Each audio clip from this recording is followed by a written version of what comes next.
নমস্কার বন্ধুরা, সংস্কৃত বিদ্যাচর্চা চ্যানেলে আপনাদের সকলকে স্বাগত জানাই।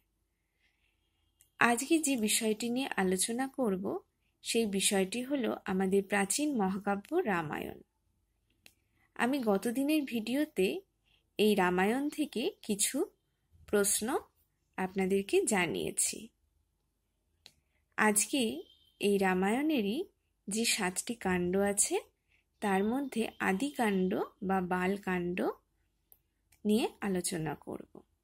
অর্থাৎ এই কাণ্ডেতে কোন কোন বিষয় রয়েছে সে বিষয়ে কিছু তথ্য আপনাদেরকে দেব।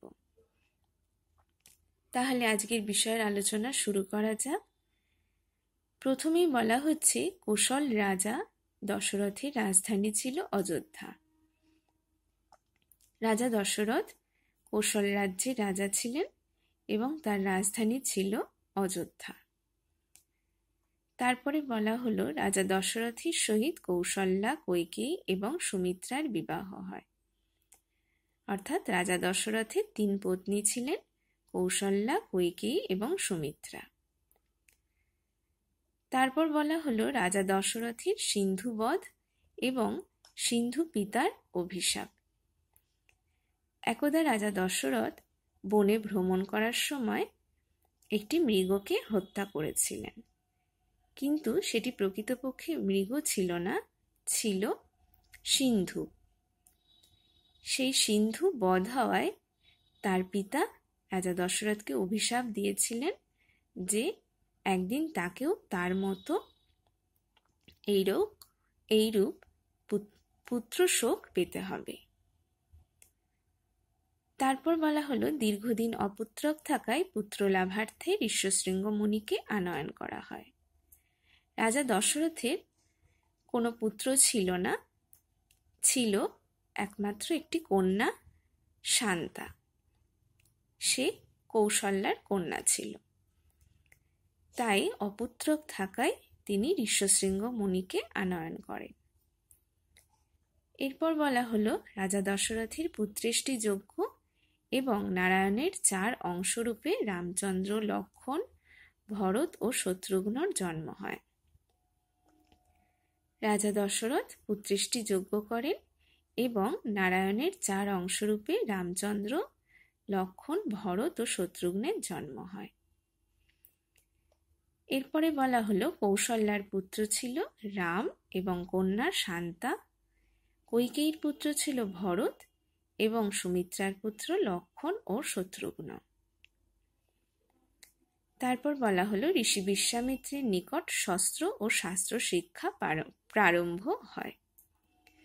অর্থাৎ তারা ঋষি বিশ্বামিত্রের নিকট শস্ত্র এবং শাস্ত্র শিক্ষা গ্রহণ করেছিলেন। এরপর বলা হচ্ছে মিথিলার রাজা জনকের ক্ষেত্রে সীতা রূপে লক্ষ্মীর জন্ম। মিথিলার রাজা ছিলেন রাজা জনক এবং সে একদা যখন হাল কর্ষণ করছিলেন তখন সেই হালের আগায় সীতার জন্ম হয় এবং তাকে তিনি লালন পালন করেন। এরপর বলা হচ্ছে শ্রীরামচন্দ্রের হাতে তারকা রাক্ষসী বধ হয়, ঋষি গৌতমের পত্নী অহল্যা উদ্ধার হয়। ঋষি গৌতমের পত্নী ছিলেন অহল্যা। এই অহল্যা একদা ইন্দ্রদেব ঋষি গৌতমের রূপ নিয়ে অহল্যার নিকট আসেন এবং তার সতীত্ব হরণ করেন। এ কথা জানতে পেরেছিলেন ঋষি গৌতম এবং তিনি ইন্দ্রদেব ও তার স্ত্রী অহল্যাকে অভিশাপ দেন। তারই অভিশাপে অহল্যা পাথরে পরিণত হয়েছিলেন, কিন্তু শ্রীরামচন্দ্রের পাদস্পর্শে তার সেই অভিশাপ দূর হয় এবং তিনি উদ্ধার পান। এরপর বলা হলো মিথিলায় সীতার বিবাহর জন্য স্বয়ম্বর সভার আয়োজন। সীতা বিবাহযোগ্য হওয়ায় মিথিলাতে তার স্বয়ম্বর সভার আয়োজন হয়। স্বয়ম্বরে শর্ত ছিল রাজা জনককে মহাদেব যে ধনুক দিয়েছিলেন সেই ধনুকে যে গুণ সংযোজন করবে সীতা তাকেই বিবাহ করবে। অর্থাৎ মহাদেব রাজা জনককে যে ধনুক দিয়েছিলেন সেই ধনুকে যদি কেউ গুণ সংযোজন করতে পারে তবে তাকেই সীতা বিবাহ করবে। এরপর বলা হলো ঋষি বিশ্বামিত্রের সঙ্গে শ্রীরাম ও লক্ষ্মণের মিথিলায় জনকের সভায় আগমন। তারপর সেখানে ধনুকে গুণ সংযোজনে সক্ষম হওয়ায় রামের সহিত সীতার বিবাহ হয়। অর্থাৎ ধনুকে গুণ সংযোজন করতে পারায় রামের সহিত সীতার বিবাহ স্থির হয়।